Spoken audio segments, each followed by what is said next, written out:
That would be great, yes. Yes, that would be great. Elizabeth, maybe we could research that. We could enlist you for that. So there's a lot of creative ideas out there.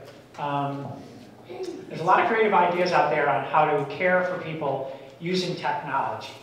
I call this the smart house of the future. Actually, it's probably the smart house of the 1950s.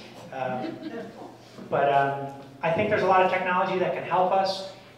Some of it is practical, probably not in its current form. Could it be practical? I think it probably could be, and it definitely will be in the future.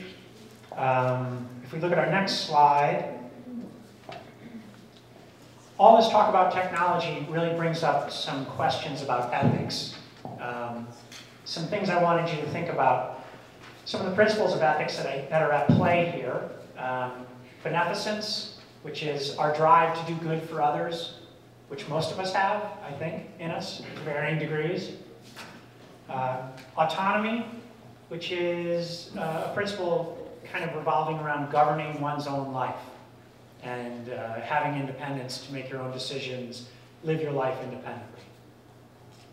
Privacy, controlling access to personal information, to personal aspects of your life. And then piety, which is your obligation to family and possibly your obligation to society. So I think these are the ethical principles that are really at play here with all this technology that we're talking about. Some questions to consider. Should we be concerned about the Big Brother effect? Is that something any of you thought about when you think about, you're going to put cameras in my bedroom, you're going to put cameras in my bathroom, you're going to monitor every movement, you monitor what I eat. So that's definitely a concern you want to think about. Are we really fostering independence when we have cameras all over a house, when we have motion sensors, when a little voice comes through on the loudspeaker and says, "Mom, you've been in the bathroom too long." That's a worry. Should older adults have a voice regarding the use of this technology? "Mom, hey, for Christmas, I'm going to make your house a smart house. There's going to be cameras all over the place. It's really going to be great. It's going to help you out a lot." I would imagine we want to have older adults having a voice in these types of decisions. Uh-oh, there it is. Could be the call. You would hope that whenever decisions are made about older adults' safety and their homes and the way they live their lives, that older adults would be included in these conversations and make some of these decisions. What is the best way to establish a balance between beneficence and autonomy?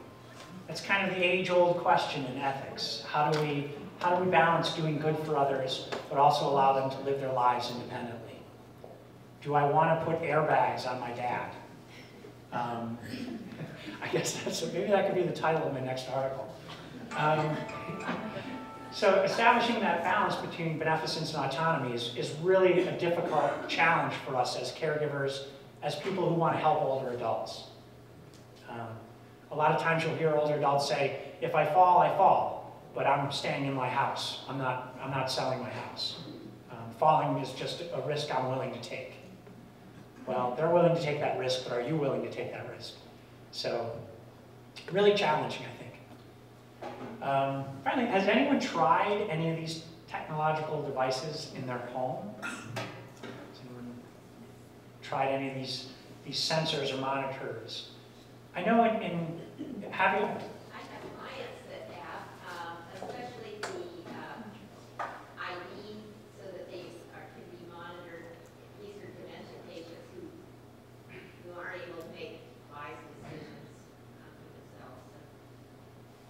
Yeah, so the technology is out there, and I know we use a lot of times low-tech versions of some of these things. I know in some facilities, they'll have people who are in wheelchairs, but when they get up, people with dementia, they'll get up wanting to walk, but they're unable to walk and they'll fall. So there'll be fall guards, which will be a little monitor, and there's a little clip that goes to the person's clothing. If it becomes dislodged, an alarm goes off.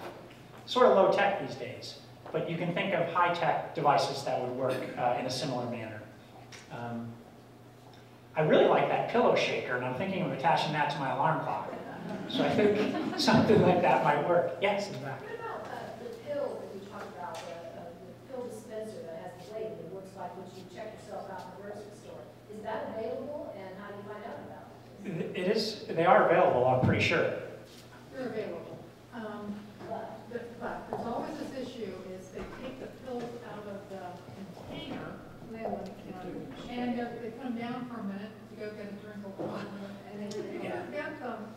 And so they work for some and they've been very effective for some, but they don't work for everyone. And also people with dementia don't deal well with change. So even the simplest changes I've tried to make with just using something that opens more easily. They're just using a weak container, but the one is real hard to open, so I get another one, and it's just that they can open, they just don't deal well with change. So those are the issues that we run into with the medicines. Yeah, I can see that. So these technologies help in certain situations, not in all. Are they perfect? No, not yet. Yes. But if you have a camera, you can see things. Right, if you got a camera there and a robot. Yes. I work a 24-hour case on the weekend. The family has a doorbell next to the lady's bed. But again, it's not an Alzheimer's dementia issue. It's more of, she's so independent, she still doesn't want to use the doorbell. So it's like sometimes she won't and sometimes she won't. So sometimes, you know, the different devices might help, but some of it's behavioral. Yeah. And I think with all this technology, we're trying to eliminate the human aspect or the human variable. And the fact of the matter is we're taking care of human beings. So we're never going to be able to eliminate the human factor from that. I thought we could look at some of the drawbacks. I think we've talked about them already a little bit. The cost of some of these technologies, prohibitively expensive. Some of the smart house technology, I saw one gentleman, he redid his house, I think it was $6,000, and then a monthly fee of $300 or $400 to monitor the house. So at this point, really, really expensive, probably not practical for everybody. Retrofitting your current house, a lot of us live in older houses where this type of technology might not be effective. You can also look at retrofitting facilities like nursing homes or assisted living. That's a really expensive prospect, so may or may not happen. And there's a dehumanizing element here as well. For the older adults, get cameras all over the house, sensors all over the house. It's a bit dehumanizing. And then for the caregiver as well, we know from our research that caregiving is not all burden. There's caregiver gain. People gain things from caring for other people. So by having a robot take over that role, what did you lose by not taking care of your mom or your dad or your spouse? There's possibly some loss there. While it's hard, there's gain. So those are some of the drawbacks. I thought we could look at some alternative caregiving situations that are occurring. Naturally occurring retirement communities, or NORCs they're called. So these are communities where people have lived there a long time, everyone sort of has aged at the same pace, and then they share some of the caregiving responsibilities and needs. It's a really a beautiful community if it can happen in your community. It doesn't always happen, some of the older neighborhoods.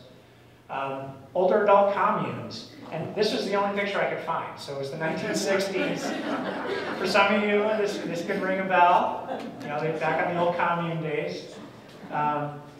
These communes they're more like townhouse communities where people all, like friends, would buy into these townhouses. There'd be common areas that they all share, like kitchens and big great rooms. So it would just be a bunch of older friends all living in the same sort of complex and sharing some caregiving responsibilities, cooking, and other aspects of life. Really kind of neat if you can get along with your friends. A lot of us